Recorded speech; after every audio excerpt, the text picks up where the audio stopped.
जय हिंद, जय Bharat and welcome to Study Capital CUET UG का फॉर्म आ चुका है। इस वीडियो हम लोग पूरा फॉर्म स्टेप बाय स्टेप भरेंगे जिससे आप लोग कोई भी गलती ना करो। तो पूरे वीडियो को लास्ट तक देखना, आप लोग फॉर्म भरने में एक भी गलती नहीं करोगे क्योंकि हम लोग ऑफिशियल बुलेटिन का यूज करने वाले हैं। हमारे फॉर्म भरने में जरा से भी मिस्टेक नहीं हो सकती है। अगर आपने वीडियो पर क्लिक किया तो प्लीज वीडियो को लास्ट तक देखना, मैं तुम्हारी मदद भी करके जाऊंगा। मैं वीडियो के एंड में 2022 के, 23 के एंड 24 के ऑफिशियल पीवाईक्यू हर सब्जेक्ट के आप लोगों को प्रोवाइड करा के जाऊंगा। पर वो वीडियो के लास्ट में क्यों? क्योंकि लास्ट में सीरियस ऑडियंस बचेगी जिनको सच में सीरियसली इस पेपर की तैयारी करनी है। ठीक है, शुरुआत में इंस्टाग्राम वाली ऑडियंस लास्ट तक टिक नहीं पाएगी, उनका फोकस लेवल 1 मिनट का ही होता है, शॉर्ट्स के बराबर या रील्स के बराबर। तो तुम वीडियो को लास्ट तक देखना, मैं लास्ट में तुम्हारी हेल्प भी करके जाऊंगा, तुमको सारे के सारे पीवाईक्यूज भी प्रोवाइड करा के जाऊंगा 2022 के, 23 के एंड 24 के। ठीक है, तो सीयूटी यूजी का फॉर्म आ चुका है, हम लोग कंप्लीट प्रोसेस को फिलअप करने वाले हैं स्टेप बाय स्टेप एंड इसको प्रॉपर देखेंगे। फॉर्म भरने के लिए तुमको किन किन चीजों की आवश्यकता है मैं तुमको अभी बता देता हूँ। अगर तुम्हारे पास खुद की जीमेल आईडी होनी चाहिए, नहीं है तो बना लो। खुद का मोबाइल नंबर होना चाहिए, मोबाइल नहीं है तो मम्मी पापा का भी चल जाएगा, कोई दिक्कत नहीं। ठीक है, अपनी एक पासपोर्ट साइज फोटो स्कैन होनी चाहिए 200 केबी के अंदर। स्कैन कैसे करते हैं सर वो भी बता देंगे, तुम लोग अपने मोबाइल से या मान लो डॉक स्कैनर से खुद ही स्कैन कर सकते हो। ठीक है, एक सिग्नेचर चाहिए तुम लोगों को, अपनी 10वीं की मार्कशीट चाहिए, 12वीं का अगर मार्कशीट तुम्हारा पास हो चुका है, 12वीं पास हो चुके तो 12वीं की मार्कशीट चाहिए, पास नहीं हुए हो तो अपीयरिंग डाल देंगे। और अगर तुम्हारा कोई कैटेगरी है, मान लो SC ST PWD and EWS candidate हो, तो आपको अपना कैटेगरी सर्टिफिकेट चाहिए। बस इन 5 चीजों की जरूरत है, mobile number, Gmail ID, passport size photo, passport size signature नहीं सिग्नेचर, और हमारा कैटेगरी सर्टिफिकेट। ठीक है, एक और चीज मैं वीडियो स्टार्ट करने से पहले ही आपको बता देना चाहता हूँ कि जो पीवाईक्यू से रिलेटेड चीजें, क्योंकि कुछ लोगों को लगेगा मिसलीड कर रहा है, पीवाईक्यू नहीं देगा। तो देख लो, यहाँ पे तुम लोगों को पहले दिखा देता हूँ मैं। ये रहे आपके पीवाईक्यू, ये जनरल टेस्ट का 2023 का ऑफिशियल पीवाईक्यू। ठीक है, मैं दिखा भी देता हूँ आप लोगों को, ये रहा। ठीक है, डिट्टो ऑफिशियल पीवाईक्यू है, मतलब कोई जनरल, मतलब सब लोग सैंपल पेपर बता रहे, किसी के पास है नहीं, पर ये रहा आपका ऑफिशियल पीवाईक्यू। 60 मिनट है, 250 नंबर का पेपर है, 60 क्वेश्चन आने वाले थे, 50 क्वेश्चन आपको करने हैं, इंग्लिश और हिंदी दोनों लैंग्वेज आपको पूरा का पेपर मिल जाएगा। ये 2024 का पेपर है जनरल टेस्ट का। ठीक है, ये रहा आपको 2023 का जनरल टेस्ट का पेपर, 2023 का जनरल टेस्ट का पेपर। अच्छा सर, आप सिर्फ जनरल टेस्ट का पेपर दोगे कि नहीं? तुमको हर लैंग्वेज का, हर सब्जेक्ट का, अरेबिक बंगाली तक का पीवाईक्यू मिल जाएगा, सारा पीवाईक्यू, पर वो वीडियो के लास्ट में। ठीक है, एंड ये रहा तुमको अकाउंट्स का पीवाईक्यू दिखा देता हूँ मैं। ठीक है, जैसे तुमको एटलीस्ट ट्रस्ट तो बन जाए कि हाँ वीडियो के लास्ट में हमको चीजें मिल जाएंगी, ऐसा कोई पैसा नहीं लगेगा। ठीक है, फ्री में जो मिलेगा तुमको सारा PYQ. And lastly WhatsApp channel जिसका कमेंट बॉक्स में हमने पिन करके रखा है, इसको ज्वाइन कर लेना, क्योंकि पीवाईक्यू यही मिलने वाले हैं। अब कैसे मिलेंगे उसकी बातें बाद में करते हैं, आ जाओ पहले फॉर्म भर लेते हैं अपना, है ना। तो सीयूटी यूजी का फॉर्म भरना है। फॉर्म भरने पहले सबसे पहले आपको 2 बातों का ध्यान रखना है। फॉर्म भरने से पहले आपको अपने आप को रजिस्टर करना पड़ेगा, देन हम फॉर्म भरने का पूरा प्रोसेस समझेंगे। ठीक है, ये रही आपकी वेबसाइट, इसमें ऑलरेडी लिंक एक्टिवेट हो चुका है फॉर्म भरने का। यहाँ से आपको फॉर्म भरना स्टार्ट करना है। Registration for CUET UG 2025 is live, इसमें क्लिक करोगे आप। जैसे आप इसमें क्लिक करोगे तो आपको यहाँ पे देखने को मिलेगा सीयूटी यूजी 2025 रजिस्ट्रेशन। यहाँ पे सबसे पहले आपको अपने आप को रजिस्टर करना है। उसके बाद अपने आप को अपना रजिस्ट्रेशन, जैसे आप रजिस्टर कर लोगे अपने आप को, तो आपका एक आईडी बन जाएगा एंड पासवर्ड बन जाएगा। फिर अपन लॉगिन कर लेंगे। लॉगिन करने के बाद हमको और जानकारी देनी पड़ेगी कि हमने 10वीं कहाँ से किया, हमने 12वीं कहाँ से किया, हमारा परमानेंट एड्रेस क्या है एंड फलाना ठिकाना। पर पहले हमको रजिस्टर करना पड़ेगा अपने आप को। ठीक है, रजिस्टर करने से पहले कहा गया है कि आप एक बार पूरा बुलेटिन को पढ़ लीजिए, पर घबराओ मत, तो तुमको सारी बातें तुमको मैंने पहले ही बता दी है। तो देखो, सबसे पहले हमको न्यू रजिस्ट्रेशन करना पड़ेगा, तो हम न्यू रजिस्ट्रेशन में क्लिक करेंगे। जैसे हम लोग न्यू रजिस्ट्रेशन में क्लिक करेंगे, हमसे बोलेगा एक बार आप बुलेटिन पढ़ लीजिए, तो हमने बुलेटिन पढ़ के रखा हुआ है। ध्यान रखना, अगर आप 3 सब्जेक्ट भरना चाहते हो तो आपको 1000 रुपए पे करने पड़ेंगे। अगर आप 2 सब्जेक्ट और भरना चाहते हो, एडिशनल सब्जेक्ट भरना चाहते हो, तो आपको 400 रुपए और एक्स्ट्रा पे करने पड़ेंगे। सर मैं 3 क्यों भरूँ और 5 क्यों भरूँ? देखो, अगर तुम ज्यादा ज्यादा कॉलेज में एलिजिबल होना चाहते हो तो तुम ज्यादा सब्जेक्ट भरना, जैसे जनरल टेस्ट ले लेना, एक लैंग्वेज ले लेना और 3 डोमेन सब्जेक्ट लेना। अगर तुम्हारे पास ये कॉम्बिनेशन है तो तुम भारत के जितनी भी सीयूटी यूनिवर्सिटी आती है, हर यूनिवर्सिटी में एलिजिबल हो जाओगे। पर मान लो तुमने केवल डोमेन सब्जेक्ट चूज किया है, तो या तो तुम्हारा डीयू में एडमिशन हो जाएगा या तो कहीं नहीं होगा, क्योंकि तुमने 3 ही सब्जेक्ट चूज किए। ठीक है, उसका फीस क्या लगेगा सर? यूआर कैंडिडेट का 1000 लगेगा, और जो भी तुम 2 सब्जेक्ट एक्स्ट्रा चूज करोगे उसका 400 अलग से लगेगा। ठीक है, अगर तुम एनसीएल एंड ईडब्ल्यूएस कैंडिडेट हो तो 900 रुपए लगेगा, बाकी 375 रुपए एक्स्ट्रा पे करना पड़ेगा पर सब्जेक्ट। फिर अगर हम SC ST and PWD candidate तो 800 रुपए देना पड़ेगा एंड 3050 रुपए और एक्स्ट्रा पे करना पड़ेगा। तो ये फीस दी हुई है। ठीक है, फिर इसके बाद यहाँ पे नीचे जानकारी दी हुई कि आप लोग अपना ही मोबाइल नंबर डालें, अपना ही जीमेल आईडी डालें। तो मैं तुमको पहले ही बता दिया है कि जीमेल आईडी, अपना मोबाइल नंबर, 200 केबी में पासपोर्ट साइज फोटो, 50 केबी के अंदर सिग्नेचर, और अगर तुम्हारा कोई कैटेगरी सर्टिफिकेट है तो ईडब्ल्यूएस SC ST PWD तो उसको रेडी रखना। पुराना वाला है तो भी चल जाएगा, पर कैसे चलेगा बातें मैं समझाऊंगा आगे चल के, तो अभी आराम से चीजें सुनते जाओ। पुराना वाला है तो पुराना वाला भी अभी अपलोड कर सकते हो, नया वाला बनवा लेंगे अपन, है ना। बनवा लेना, मतलब आप लोग देखो यहाँ पे क्या क्या चीज आपको चाहिए। आपको अपनी रीसेंट पासपोर्ट साइज फोटो चाहिए। ध्यान रखना, फोटो में कोई अजय देवगन जैसे चश्मा मत लगाना, पीछे बैकग्राउंड एकदम व्हाइट होना चाहिए और तुम्हारा 80% फेस दिखना चाहिए। ठीक है, मतलब पेपर देने जाओ तो एकदम जमीन आसमान का फर्क ना रहे, पता लगे कि हाँ तुम ही पेपर देने आए हो। ठीक है। और ये फोटो को तुमको स्कैन करके 200 केबी के अंदर रखना है, 10 से 200 केबी के अंदर रखना है। अगर तुमसे नहीं आता तो तुम साइबर कैफे में जाके करा सकते हो, तो वो भैया जो भी साइबर कैफे में होंगे वो उसको स्कैन कर देंगे, ठीक है। सेम तुम्हारा सिग्नेचर को भी करना है, सिग्नेचर तुम लोग करोगे फिर उसको स्कैन करके 10 से 50 केबी का आपको उसको अंदर करना है। और साथ ही साथ आपको अपनी स्कैन कॉपी चाहिए, आपके पीडब्ल्यूडी और जो भी आपके सर्टिफिकेट है, पीडब्ल्यूडी का हो गया, SC ST EWS जिसका भी आपका सर्टिफिकेट है उसका आपको स्कैन कॉपी चाहिए 50 से 300 केबी के अंदर। ये 3 चीज़ों ही हमको चाहिए। उसके अलावा दुनिया भर का कोई मंगल ग्रह से डॉक्यूमेंट नहीं लगेगा, इतना कॉम्प्लिकेटेड नहीं है, आराम से अपन भर लेंगे फॉर्म, ठीक है। हाँ, अब ये सब चीजें हो चुकी हैं। उसके बाद बताया गया कि आपको पासवर्ड बनाने में इन महत्वपूर्ण बातों का ध्यान रखना है। तो जब पासवर्ड बनाएंगे अपन तुमको बता दूंगा क्या महत्वपूर्ण बातों का ध्यान रखना है। अब हम बोलेंगे हाँ हमने सब कुछ पढ़ लिया, हम एकदम रेडी हैं। एक और चीज, अपना आधार कार्ड भी रेडी रखियो, ठीक है, क्योंकि तुमको एक आइडेंटिटी प्रूफ चाहिए होगा, तो इसमें तुम्हारा आधार कार्ड ही काम आएगा। मान लो आधार कार्ड नहीं है मेरे भाई, तो तुम पैन कार्ड यूज कर लेना, पैन कार्ड नहीं है तो ड्राइविंग लाइसेंस यूज कर लेना, कुछ भी होगा चल जाएगा, ठीक है, पर एक चीज इनमें से रेडी होना चाहिए। अब हम बोलेंगे क्लिक टू प्रोसीड, हम आगे बढ़ने के लिए तैयार है।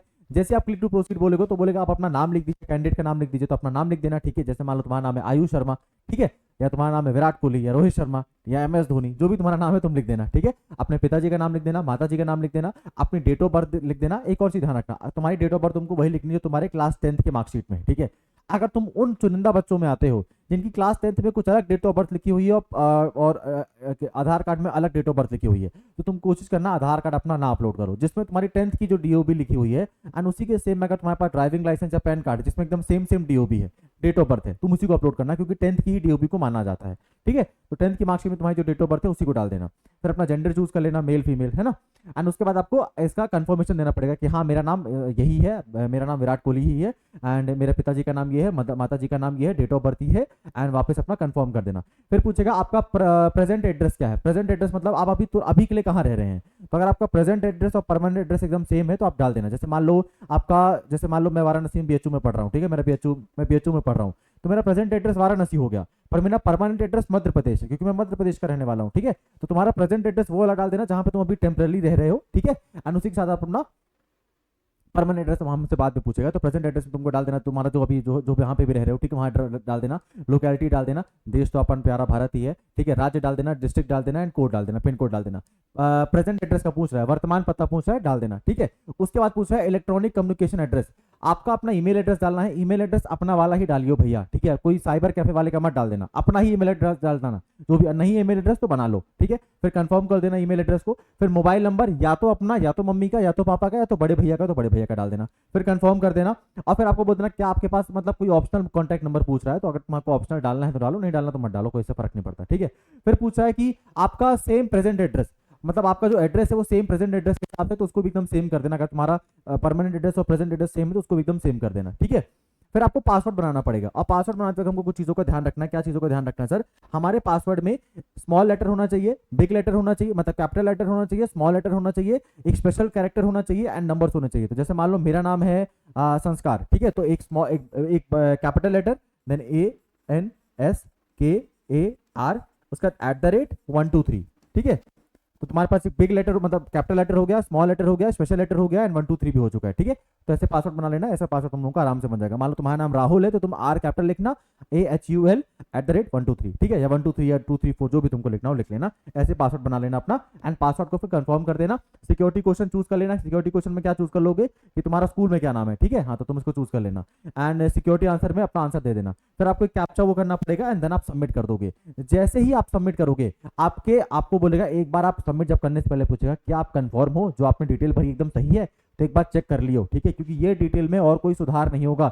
मोबाइल नंबर गलत डाल दिया तो बैठ के रोते रहना, जीमेल एड्रेस गलत डाल दिया तो बैठ के रोते रहना, DOB गलत डाल दिया तो बैठ के रोते रहना, फिर बोलना मत गलती हो गई है। एक बार चेक कर लेना, कोई जल्दबाजी नहीं, पुलिस डंडा नहीं मार रही है पीछे से, है ना, तो एक बार चेक कर लेना, फिर ही कंफर्म करना। जब कंफर्म करोगे तो तुम्हारे मोबाइल में OTP जाएगा।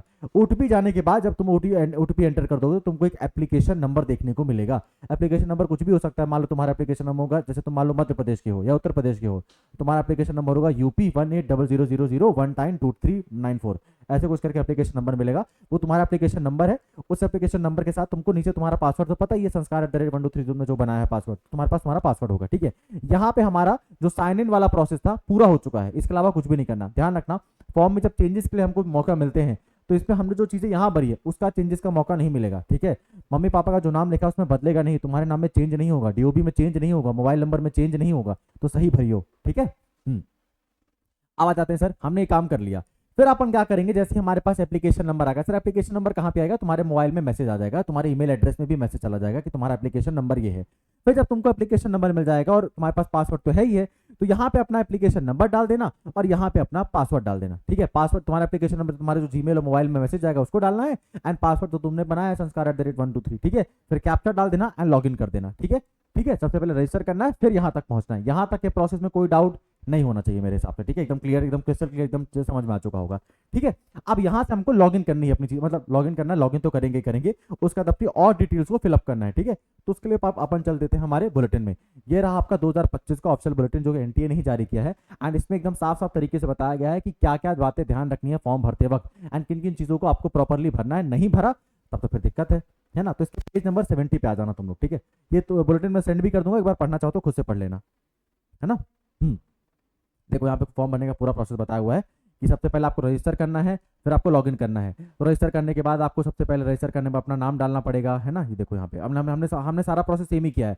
अपना नाम डाला, माता जी का नाम डाला, पिताजी का नाम डाला, कंफर्म किया, फिर अपना एड्रेस डाला, वो सब डाला, फिर अपना मोबाइल नंबर डाला, जीमेल एड्रेस डाला, फिर अपने एड्रेस को फिर से कंफर्म किया, फिर हमने पासवर्ड बनाया, फिर हमने सबमिट कर दिया।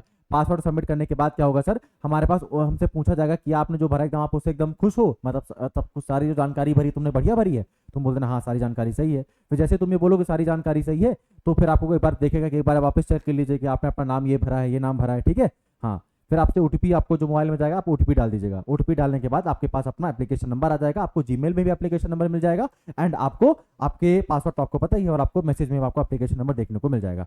अब अपन करेंगे क्या, लॉगिन करेंगे सर।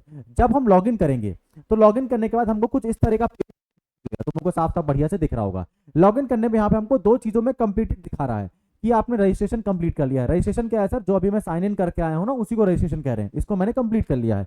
प्लस आपने अपना मोबाइल नंबर वेरीफाई कर लिया है, तुमने जो मोबाइल नंबर डाला तो उसका ओटीपी आ चुका है, तो वेरीफाई कर चुका है। मोबाइल नंबर अपना ही डालना, उसके साइबर कैफे वाले का मत डालना। अब मैं और ये उस चीज में नहीं कह रहा हूँ, तुम्हारा अभी जो आंसर की आएगी, तुम्हारा जो रिजल्ट आएगा, तुम्हारा जितना भी ओटीपी आने वाले हैं वो मोबाइल नंबर में ही आएंगे, तो अपना मोबाइल नंबर ही डालना। ठीक है, अब बोल रहा है अपनी ईमेल आईडी का वेरिफिकेशन कर दीजिए, फी पेमेंट कर दीजिए और एप्लीकेशन फॉर्म को भर दीजिए। तो चलो आगे बढ़ते हैं हम लोगों को। फिर हमको क्या करना पड़ेगा सर, थोड़ा सा हमको एप्लीकेशन स्टेटस में यहाँ पे कुछ चीजें पेंडिंग दिखा रही है जिसको हमको फिलअप करना है। जैसे कि हमारी रजिस्टर अपार आईडी हमको किसके हिसाब से रजिस्टर करना है। ठीक है, तो हमको एक चीज को सबमिट करके हमको मतलब यहाँ पे हमको इस 4-5 चीजों को फिलअप करना है। सबसे पहले हमको क्या करना है सर, हम सबसे पहले हमको पर्सनल डिटेल को वो करना है। तो अपन आगे बढ़ेंगे, जैसे अपन आगे बढ़ेंगे तो हमसे पूछेगा कि एक बार अपना नाम फिर से बता दीजिए। ठीक है, एक बार अपना जेंडर फिर से बता दीजिए, माता पिता जी का नाम फिर से बता दीजिए। ये चीजें तुमको ऑटोमेटिक फिलअप मिलेंगी, खुद ही से भरी भराई मिलेंगी। कैसे मिलेंगी सर, इसको कैसे पता, ये मेरे बारे में जानकारी ले रहा है क्या ना। अपन अभी रजिस्टर करके आए ना, उसमें अपना नाम डाला है, पापा का नाम डाला है, मम्मी का नाम डाला है, तो वहीं से वो नाम यहाँ पे भरा भराया मिलेगा। डीओबी डेट ऑफ बर्थ भी तुम्हारी ऑटोमेटिक भरी होगी। ठीक है, फिर तुमको यहाँ कुछ चीजें चूज करनी है सर। जैसे यहाँ पे लिखा है ना रजिस्टर पर्सनल डिटेल, तो यहाँ पे तुमको कुछ चीजें चूज करनी है।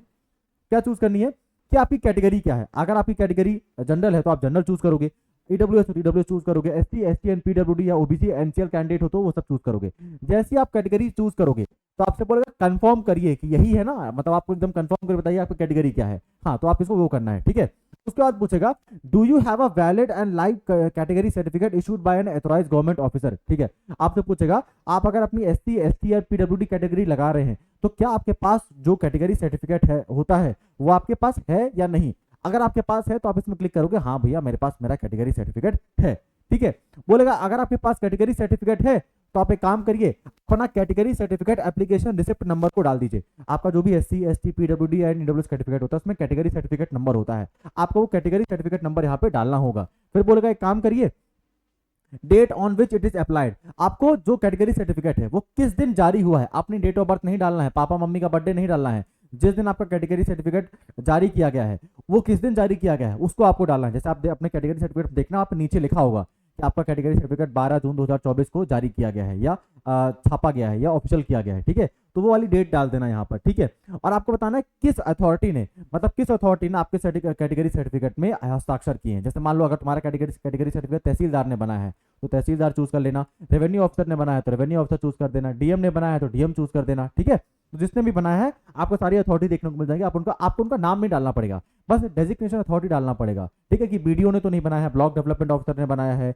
या तहसीलदार ने बनाया है या सब डिस्ट्रिक्ट मजिस्ट्रेट ने बनाया है, कहाँ से बना है आपका वो कैटेगरी सर्टिफिकेट। ठीक है, तो आपको उसको चूज करना पड़ेगा। अच्छा सर, अब एक बात, मेरा सर अभी नया वाला कैटेगरी सर्टिफिकेट नहीं है, पुराना वाला है, पिछले साल वाला, तो मैं क्या करूं।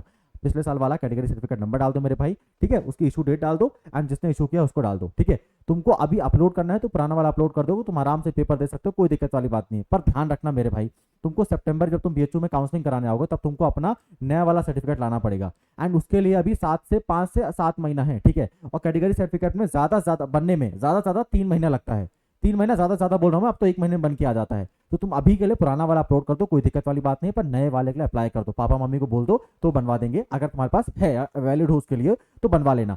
पुराना वाला है तो घबराओ मत, उसमें पुराना वाला ही कैटेगरी सर्टिफिकेट आईडी नंबर डाल दो एंड अपनी वो इशू डेट डाल देना एंड किसने इशू किया उसको डाल देना, ठीक है। बाकी दिक्कत वाली बात नहीं है, नए वाले के लिए अप्लाई कर दो, क्योंकि अभी कोई चेकिंग नहीं हो रही है हमारी इसकी। अभी तुम बस बता दोगे कि हाँ मैं इस कैटेगरी में आता हूँ, ये रहा मेरा कैटेगरी सर्टिफिकेट नंबर, तुम्हारे नंबर आ जाएंगे। नंबर के बाद जब तुम काउंसलिंग कराने आओगे एंड काउंसलिंग में मानो तुम्हारा जो एडमिशन हुआ है वो ईडब्ल्यूएस कोटा या ओबीसी कोटा या एससी एंड एसटी कोटा में हुआ है, देन आपको अपना नया वाला सर्टिफिकेट दिखाना पड़ेगा एंड वो काम होगा हमारे सितंबर अक्टूबर में। तो अभी बहुत टाइम है उसके लिए, तब तक तुम लोग बनवा लोगे, तो पुराना वाला भी डाल दो, नया वाला बनवा लेना, ठीक। आ जाओ अपन आगे बढ़ते हैं। फिर पूछेगा कि क्या आपको डिसेबिलिटी डिटेल से आप अपना बता दीजिए, क्या आप पीडब्ल्यूडी कैंडिडेट है, तो अगर आप पीडब्ल्यूडी कैंडिडेट हो तो उसको यस कर देना। यस करने के बाद आपसे पूछेगा कि आपके पास सर्टिफिकेट है, तो सर्टिफिकेट आपको डालना पड़ेगा, ये सब चीजें रखना पड़ेगा, ठीक है। एंड इनको अपलोड भी करना पड़ेगा, तो ये भी ध्यान रखना है ना। हाँ, फिर आपसे पूछेगा कि अदर डिटेल बताइए हमको, क्या आप डायबिटिक हैं, पूछ तो ऐसा रहा जैसे मेरी दवाई करा देगा, हाँ तो बताना नहीं हम डायबिटिक नहीं है। फिर आप कहाँ रहते हैं, गांव में रहते हैं या शहर में रहते हैं, आपकी पारिवारिक इनकम क्या है, आप क्या माइनॉरिटी के अंदर आते हैं, माइनॉरिटी मतलब अगर तुम जैन या सिख या उनसे आते हो, माइनॉरिटी स्टेटस में आते हो, तो आपको उसमें चूज करना पड़ेगा, ठीक है। इनका कुछ अलग से फायदा नहीं मिलेगा, पर जस्ट सोशल मतलब क्वेश्चन से नॉर्मली पूछा जा रहा है। ऐसा मत सोचना कि मैं प्लेस ऑफ रेजिडेंस जगह शहर के बजाय गांव डाल दूंगा तो एक्स्ट्रा नंबर मिलेंगे, ऐसा कुछ नहीं है, ठीक है, बस नॉर्मल क्वेश्चन पूछ रहा है। फिर आपसे पूछेगा, हाँ ये इंपॉर्टेंट है, आपसे पूछेगा क्या आप वार्ड ऑफ पर्सोनल या एक्स सर्विसमैन है। वार्ड ऑफ पर्सोनल क्या मतलब, आपके माता पिता में से कोई मिलिट्री में या डिफेंस में काम कर रहा है, या आपके जो मम्मी पापा है क्या किसी यूनिवर्सिटी में काम कर रहे हैं एज एम्प्लॉय वार्ड का कोटा मिलता है, तो अगर है तो हाँ भर देना, बहुत ज्यादा फायदा मिलता है इनका, ठीक है। फिर अगर आपके पास एनसीसी कोटा है, तुमने अगर स्कूल में एनसीसी करके रखा हुआ है, अल्फा ब्रावो चार्ली सर्टिफिकेट है तुम्हारे पास, तो यस कर देना, नहीं है तो मत कर देना। क्या तुम्हारे पास स्पोर्ट्स कोटा, तुमने कहीं पे मान लो इंटर स्कूल लेवल या एसजीएफआई का कोई तुमने नेशनल लेवल गेम खेला है, एसजीएफआई क्या होता है sir, school game federation of India, तुमने कोई नेशनल ओलंपियाड खेला है या कोई इंटरनेशनल ओलंपियाड खेला है, कोई तुम स्कूल गेम से नेशनल या स्टेट गेम खेले हो, या तुम कोई इंटर चैंपियनशिप खेले हो, तुम तो स्पोर्ट्स कोटा तुम्हारे पास तुम क्लेम कर सकते हो। तो अगर है तो यस कर देना, नहीं है तो फिर नो कर देना। एंड तुमको फिर कैप्चा डालना पड़ेगा WI5345, जो भी कैप्चा डाल के कम करके नेक्स्ट सेव एंड नेक्स्ट कर देना। जैसे तुम ये करोगे, तुम्हारा जो पर्सनल डिटेल वाला काम था जो हमको भरना था सर, यहाँ पे भरना था ना पर्सनल डिटेल वाला, तो भरना था हमको, कहाँ गया, देखो पर्सनल डिटेल जो हमारा रजिस्ट्रेशन पर्सनल डिटेल था वो पूरा हो चुका है। अब हमको भरना है भैया रजिस्ट्री आइडेंटिटी डिटेल्स, ठीक है, तो उसको भरना शुरू करते हैं। तो जैसे आप वो भर दोगे, है ना, जैसे आप वो भर दोगे और सेव एंड नेक्स्ट करोगे, आपका फिर यहाँ पे नेक्स्ट पेज ओपन हो जाएगा, ठीक है। यहाँ पे लिखा हुआ है PAN card number as your identification was submitted on 19/2/2025, ठीक है। If you want to verify using Aadhaar नाम और DigiLocker please select update और अदरवाइज क्लिक प्रोसीड, ठीक है। अब आपको जिसके हिसाब से अपना वो करना है, आपके पास आधार कार्ड है तो आधार कार्ड कर लो, पैन कार्ड है तो पैन कार्ड कर लो, ड्राइविंग लाइसेंस है तो ड्राइविंग लाइसेंस कर लो, जिससे तुमको करना है उससे तुम कर सकते हो, ठीक है। तो ये तुमको चूज करने के बाद अपन आगे बढ़ जाएंगे, ठीक है। यहाँ करने के बाद अपन आगे बढ़ जाएंगे। जैसे अपन आगे बढ़ेंगे तो हमको डू यू हैव अपार आईडी, क्या आपके पास अपार आईडी है, क्या आपने अपार आईडी बनवा ली है या है तो हाँ कर देना, नहीं है तो ना कर देना। जैसे नो करोगे तुमको आगे बढ़ने को बोलेगा, तो अपन आगे बढ़ जाएंगे। फिर आगे बढ़ने के बाद बोलेगा कि before selecting test paper please list of courses offered by various universities participating in CUET UG exam under the university tab, ठीक है। You can choose maximum to 5 test paper including language and general test, it is advisable select at least 1 language. If you are choosing Sanskrit और language subject only then please select subject specific in the question paper. अब आपसे बोल रहा है, सबसे पहले तुमसे register करा लिया, अपनी पर्सनल डिटेल मांग लिया, आइडेंटिटी डिटेल्स मांग लिया। आइडेंटिटी डिटेल में तुम लोग अपना पैन कार्ड यूज कर सकते हो, आधार कार्ड यूज कर सकते हो, ड्राइविंग लाइसेंस यूज कर सकते हो, जो यूज करना है वो यूज करो, ठीक है। हालांकि 18 साल के नहीं हुए होगे, ड्राइविंग लाइसेंस नहीं बना होगा, पर यूज कर सकते हो, ठीक है, जो भी करना है अगर बन गया है तो। फिर अपार आईडी बनी है तो ठीक है, नहीं बनी तो घबराना नहीं है, नो कर दो, उसको कभी इतना काम नहीं, बाद में बन जाएगा, कॉलेज तुम्हारे सब कॉलेज बनाएगा तुम्हारा, ठीक है। फिर यहाँ मोस्ट इंपॉर्टेंट आ चुका काम, ठीक है। अब पूरे पेपर में हमको यहाँ मोस्ट इंपॉर्टेंट चीजें ध्यान रखनी है, ठीक है। VVIP very important. आपसे बोल रहा है कि आप मैक्सिमम 5 पेपर सेलेक्ट कर सकते हो और अपनी यूनिवर्सिटी के हिसाब से आप सेलेक्ट करना। यहाँ पे साफ साफ खुद ही इसने लिख के रखा हुआ है, before selecting test paper select करने से पहले check the list of courses offered by various universities participating in CUET. मतलब भैया तुम जिस यूनिवर्सिटी में जाना चाहते हो वहां का एलिजिबिलिटी क्राइटेरिया देख के आ जाना कि वहां पे यूनिवर्सिटी किस चीज की डिमांड कर रही है। जैसे कि मान लो मुझे BA ऑनर्स करना है और मैं चाह रहा हूं सर मैं ऐसा सब्जेक्ट कॉम्बिनेशन सेलेक्ट करूं जिसके हिसाब से मैं सब जगह एलिजिबल हो जाऊं, तो सबसे बेस्ट सब्जेक्ट कॉम्बिनेशन बीए के लिए, बीएससी के लिए, बीकॉम के लिए क्या होगा सर? अगर मैं बीएचयू में बीए ऑनर्स करना चाहता हूँ या जेएनयू में करना चाहता हूँ तो उसके लिए मुझे किसका पेपर देना पड़ेगा? जनरल एप्टीट्यूड टेस्ट प्लस मुझे इंग्लिश या हिंदी में से एक लैंग्वेज का पेपर देना पड़ेगा। जेएनयू में अगर एडमिशन लेना है तो मुझे जनरल एप्टीट्यूड टेस्ट प्लस केवल इंग्लिश लैंग्वेज का पेपर देना पड़ेगा। ठीक है, बीएचयू में भी केवल इंग्लिश या हिंदी में से किसी एक लैंग्वेज का ही पेपर देना पड़ता है। पर मान लो मैं चाहता हूँ सर मेरा डीयू में भी हो जाए तो मुझको 3 डोमेन सब्जेक्ट का पेपर देना पड़ेगा प्लस एक लैंग्वेज का पेपर देना पड़ेगा। तो कुल मिलाकर अगर मेरा बेस्ट सब्जेक्ट कॉम्बिनेशन हो सर तो मेरे पास एक general language, general aptitude test तो होना ही होना चाहिए, मस्ट है, मतलब उसको देना ही देना है। जितने भी लोग हो, जितना आप, अगर आपको इन्फॉर्मेशन नहीं पता है तो आप थोड़ा और वीडियो हम लोग आपको बता देंगे। जनरल एप्टीट्यूड टेस्ट का पेपर बिल्कुल मत छोड़ना, जनरल एप्टीट्यूड टेस्ट लैंग्वेज का पेपर भर के ही आना, भरना ही है तुमको। तुमको बीए करना है, बीकॉम करना है, बीएससी करना है, बीबीए करना है, बीवॉक करना है, बीकॉम करना है, बैचलर ऑफ फाइन आर्ट्स करना है, बीए एलएलबी करना है, कुछ भी करना है, जनरल एप्टीट्यूड टेस्ट हर जगह लगेगा। ठीक है, अगर तुम चाहते हो कि तुम्हारा केवल 1 या 2 यूनिवर्सिटी में केवल सिलेक्शन ना रह जाए, काफी बड़ी यूनिवर्सिटी में तुम मतलब काफी जगह अप्लाई कर पाओ, तो general aptitude test and language भर देना। ठीक है, मेरी बात मान के भर दो, बाद में थैंक यू बोल देना इस चीज के लिए। ठीक है, जनरल एप्टीट्यूड टेस्ट तुम्हारे लिए बहुत इंपॉर्टेंट है, तो ध्यान रखो। सबसे बेस्ट सब्जेक्ट कॉम्बिनेशन क्या होगा आप सभी के लिए? आप सभी अपने 3 डोमेन सब्जेक्ट चूज कर लेना अकॉर्डिंग टू योर कोर्सेज। अगर तुम बीएससी करना चाहते हो तो 3 डोमेन सब्जेक्ट चूज कर लेना, फिजिक्स, केमिस्ट्री या मैथ्स। मान लो तुमको मैथ्स नहीं पसंद है तो तुम दूसरा वाला चूज कर लेना, फिजिक्स, केमिस्ट्री, बायोलॉजी। मान लो तुमको बायोलॉजी नहीं पसंद है, तुमको मान लो बीएससी एग्रीकल्चर करना है तो तुम चूज कर लेना फिजिक्स, केमिस्ट्री और एग्रीकल्चर। ठीक है, तो 3 डोमेन में से तुम्हारा जो मन है तुम वो चूज कर लेना, या तो फिजिक्स केमिस्ट्री मैथ्स चूज कर लो, या फिजिक्स केमिस्ट्री बायोलॉजी चूज कर लो, या फिजिक्स केमिस्ट्री एग्रीकल्चर चूज कर लो। फॉर बीएससी वाले बता रहा हूं मैं। बीकॉम वाले तुम लोग अगर चूज करना है तो तुम अकाउंट तो चूज करोगे ही, बिजनेस स्टडीज तो चूज करोगे है ना, एंड साथ में इकोनॉमिक्स चूज करोगे। ठीक है, बीए वाले मतलब जिनको बीए ऑनर्स करना है, आप लोग या तो हिस्ट्री चूज कर सकते हो, या पॉलिटी चूज कर सकते हो, या ज्योग्राफी चूज कर सकते हो। पर ध्यान रखना केवल 3 ही चूज करने हैं। क्यों सर मैं 5 सब्जेक्ट भर सकता हूं, मैं 3 से ज्यादा चूज करूंगा? अरे नालायक, 3 से ज्यादा चूज कर लेगा तो फिर 5 ही तो भर सकते हैं, फिर जनरल टेस्ट और लैंग्वेज कहां चूज कर पाएगा? फिर नहीं भर पाएंगे ना अपन। एंड तुमको एक ना एक लैंग्वेज का तो पेपर चाहिए, देना ही पड़ेगा, नहीं तो कहीं अप्लाई ही नहीं कर पाओगे, घर में बैठे रहोगे।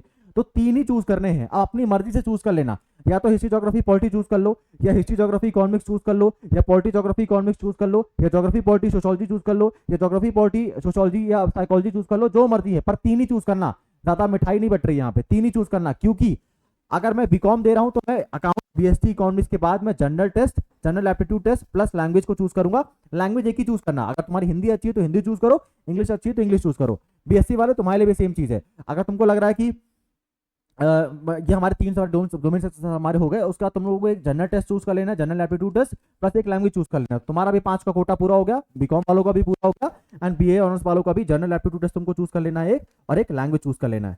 ठीक, कोई समझने में दिक्कत तो नहीं है? अगर मान लो तुमको बीवॉक करना है, बीबीए करना है, बीएलएलबी करना है, तो तुमको केवल जनरल एप्टीट्यूड टेस्ट और लैंग्वेज चूज करनी है। तुमको फिर डोमेन सब्जेक्ट से ज्यादा लेना देना नहीं है। इस बात को मैं चिल्ले बोल रहा हूँ तो प्लीज गलती मत करियो। ठीक है, हाँ। और एक और चीज, लास्ट में मैं अपना व्हाट्सअप जो हमारा ग्रुप है उसको भी शेयर करूंगा, तो तुम फॉर्म भरने से तुमको कोई चीज नहीं समझ में आ रही है तो भाई तुम मुझे मैसेज कर देना, मैं तुम्हारी डाउट क्लियर कर दूंगा। अब गलत मत भरियो फॉर्म।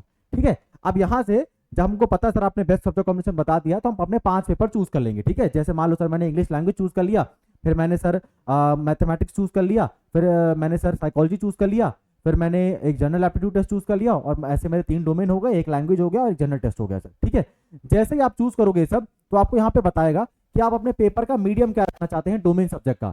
तो डोमेन सब्जेक्ट का पेपर का मीडियम आप क्या रखना चाहते हैं? तो देखो तुम्हारा पेपर इंग्लिश में तो ऑटोमेटिक ही आएगा, इंग्लिश माध्यम में ऑटोमेटिक आएगा।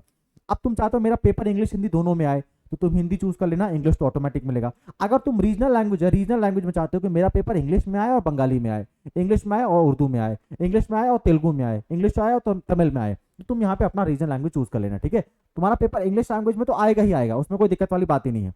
या तो तुम इंग्लिश के अलावा हिंदी चूज कर लो, हिंदी मिल जाएगा, बंगाली बोलोगे बंगाली मिलेगा, आसामी बोलोगे आसामी मिलेगा, उर्दू बोलोगे उर्दू मिलेगा, तेलुगु बोलोगे तेलुगु मिलेगा, तमिल बोलोगे तो तमिल मिलेगा। ठीक है, तो जिस भी माध्यम में चाहते हो वैसा चूज कर लेना इसमें। ठीक है, अब बोल रहा अपना आप एग्जाम सिटी चूज करिए कि आपका एग्जाम सेंटर कहां पढ़ना चाहिए। तो यहाँ इन्होंने अंडमान एंड निकोबार लिखा है, ये नालायक तुम लोग मत करना। अंडमान लक्षद्वीप लिखोगे तो वहां जाने का खर्चा इतना हो जाएगा कि तुम लौट नहीं पाओगे। ठीक है, तो एग्जाम सिटी वैसे ही चूज करना जो आप जहां पे आप लोग जा सको। ठीक है, जैसे कि मान लो अगर तुम मध्य प्रदेश के हो तो मध्य प्रदेश में भोपाल चूज कर लेना, इंदौर चूज कर लेना, सतना चूज कर लेना, रीवा चूज कर लेना अपनी एग्जाम सिटी में। उत्तर प्रदेश के हो तो वाराणसी चूज कर लेना, प्रयागराज चूज कर लेना, लखनऊ चूज कर लेना, सुल्तानपुर, जो भी चूज करना है तो अपनी 5 जो तुम्हारे जहां पे नजदीक वाले जो शहर है उनको चूज कर लेना। ठीक है, फिर कैप्चा भर के अपन आगे बढ़ जाएंगे। तो ये हमारा पूरा काम हो चुका है। फिर बोलेगा कि आप अपना 10वीं में आपने 10वीं कौन से साल में खत्म की, आप 10वीं में आपका जो स्कूल था वो ग्रामीण मतलब गांव में था या शहर में था, आप 10वीं कौन से मतलब पास हुए कि नहीं हुए, पास तो हो ही गए होगे तभी 12वीं में आए हो, आपका जो स्कूल था वो गवर्नमेंट स्कूल था या प्राइवेट स्कूल था, आपका स्कूल मतलब कहाँ से आपने, या आप तो आपने एमपी बोर्ड से पास किया है, यूपी बोर्ड से पास किया है या सीबीएसई से पास किया है, उसकी जानकारी दीजिए हमको, ठीक है। आपने कितने परसेंट पाए वो बताइए, आपका रोल नंबर क्या था वो बताइए, आपके स्कूल का नाम क्या था वो बताइए, तो ये सब बता देना इनको, ठीक है।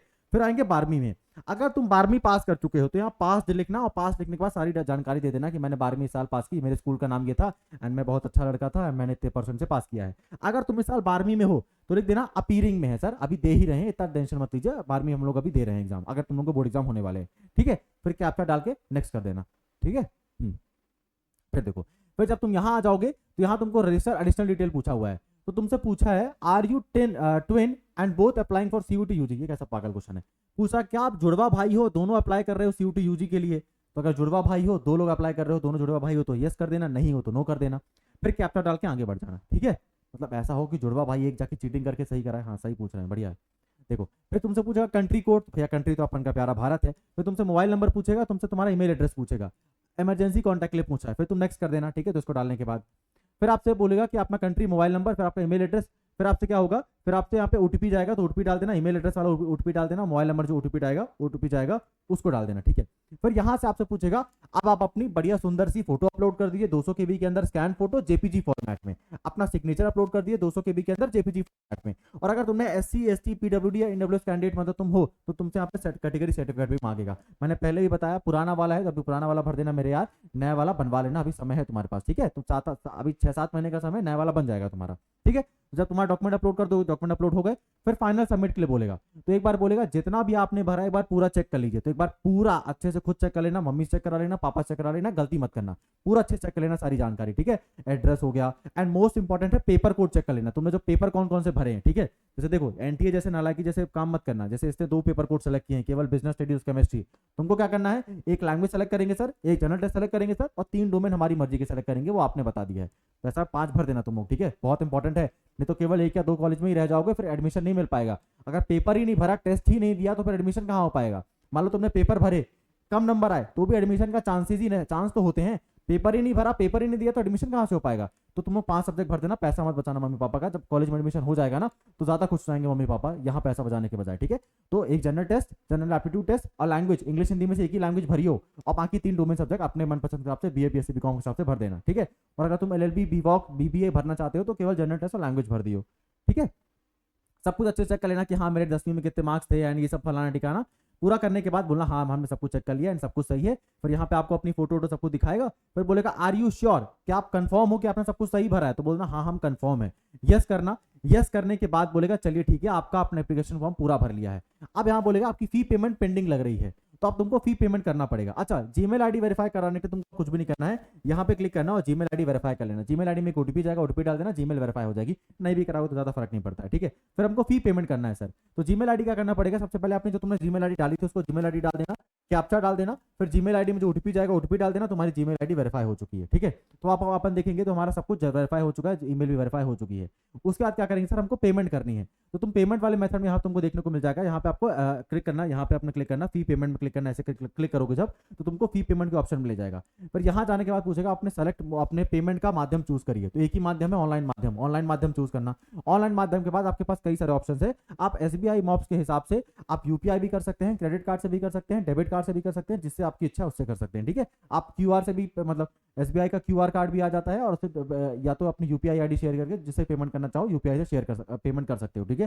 तो प्रोसीड टू पेमेंट करना, प्रोसीड टू पेमेंट करने के बाद आपका पूरा काम डन हो जाएगा एंड आपको एक प्रॉपर एक रिसिप्ट मिल जाएगी जिसको आपको प्रिंट करा के घर ले आना है। एंड हमने पूरा का पूरा फॉर्म भर लिया है, एक भी फॉर्म में हमारी गलती नहीं हुई है एंड ना गलती हो सकती है।